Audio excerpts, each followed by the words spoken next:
गांव में एक राघव सेठ रहता था। वह बहुत ही दयालु थे। उनके पास एक गाय और 2 बैल थे। गाय के दूध से वे अपने परिवार का पालन पोषण करते थे और खेतों में बैलों से काम करते थे। ऐसे ही रोज की तरह वो खेतों में काम कर रहे थे। तभी राघव सेठ ने देखा कि सामने से एक गधा आ रहा है। वह बहुत ही जख्मी हालत में था और वह गधा वहीं पर ही गिर गया।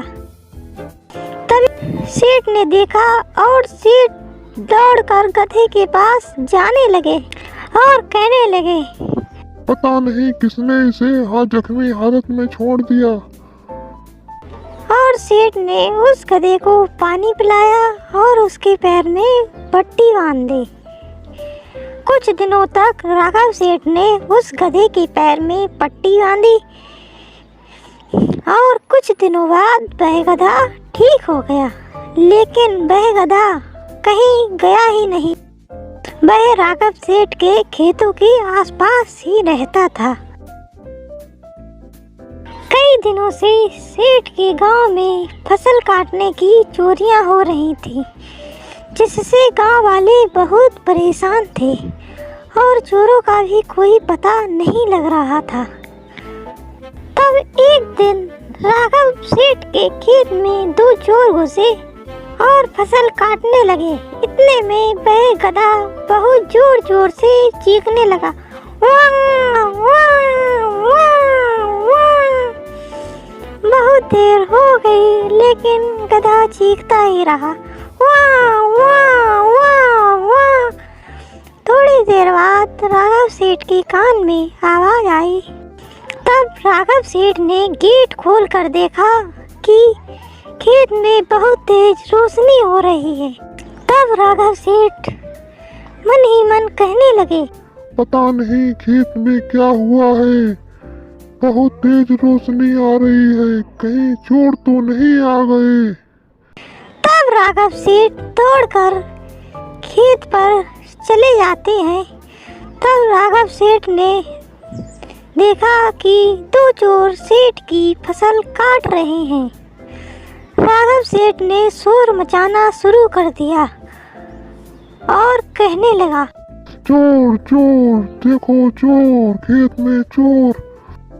तभी गांव वाले एकत्रित हो गए।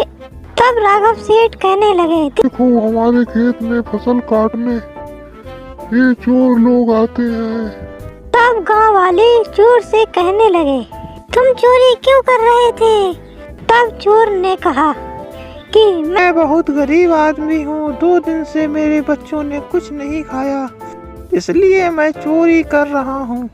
तब गांव वाले बोले, अभी हम लोग पुलिस को बुला रहे हैं और तुम्हारे लिए पुलिस के हवाले करेंगे। तभी चोर उन सभी के सामने हाथ जोड़ने लगा और कहने लगा, मुझे माफ कर दो, आज से मैं चोरी नहीं करूँगा, मुझसे बहुत बड़ी गलती हो गई है। तब सेठ को चोरों पर दया आ गई। तब सेठ कहने लगे, चलो ठीक है, मैं पुलिस को नहीं बुलाऊंगा, आज से तुम मेहनत करो और कहीं काम करो। अगर तुम्हें कहीं काम नहीं मिल रहा है तो मेरे खेतों में काम करो और अपने हक का अपने घर ले जाओ।